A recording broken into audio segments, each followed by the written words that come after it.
আজ শনিবার, তাই নিরামিষ। আর এই নিরামিষ দিনে পটল আলু সয়াবিন দিয়ে তরকারিটা খুব সুন্দর খেতে লাগে। প্রথমে কড়াইতে তেল দিয়ে কেটে রাখা পটল দিয়ে নুন হলুদ দিয়ে ভেজে তুলে নিন।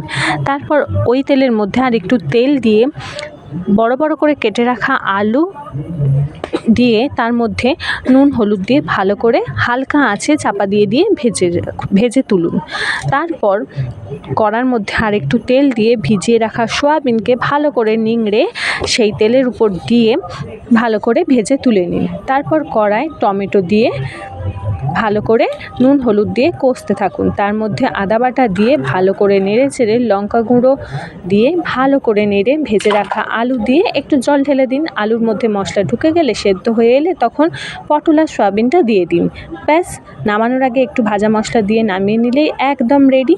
আর আজকে নিরামিষ দিনে আমাদের এই যে লাঞ্চের মেনু, ডাঁটা দিয়ে মুগের ডাল, পটল আলু সয়াবিনের নিরামিষের তরকারি আর আমের চাটনির সাথে একটু পেঁপে ভাতে দিয়েছিলাম আর এক টুকরো লেবু।